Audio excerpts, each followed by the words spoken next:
Prosecutors face a decision soon on whether to charge Denver police officers for the shooting death of a man back in May.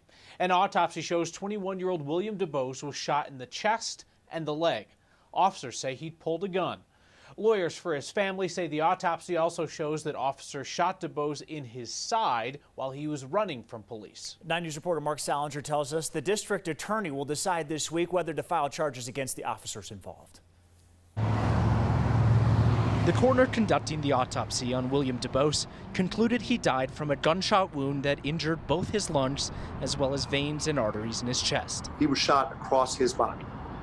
Okay, so both his right lung was perforated, his aorta was then perforated, and then his left lung was perforated. Burke Baumgartner and Dr. Matt Greifey are lawyers representing the Debose family. They shared the autopsy report with 9 News.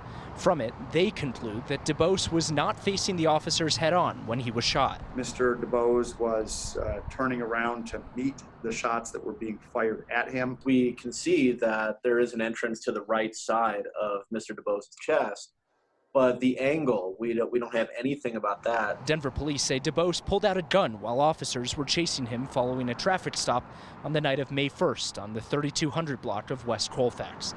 Police say a loaded 9mm handgun was found near Debose after he was shot. The body camera video of the shooting that left the 21-year-old dead has not been released. Carrying signs with his name on them, hundreds of protesters marched through the streets of Denver last Friday, chanting the name William Debose, asking that the video be released along with the names of the officers involved.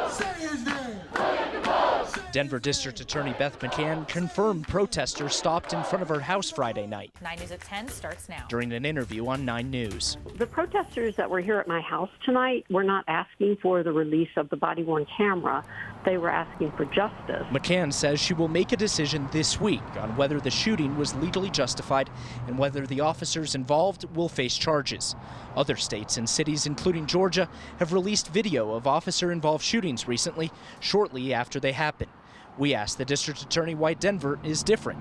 In a statement, McCann says releasing the video in this case before the investigation is over would be a disservice to all involved. In Denver, I'm Mark Salinger, 9 News. DA McCann says that the decision will be first shared privately with the family. McCann says that if charges are not filed, she'll hold a virtual community meeting to discuss that decision.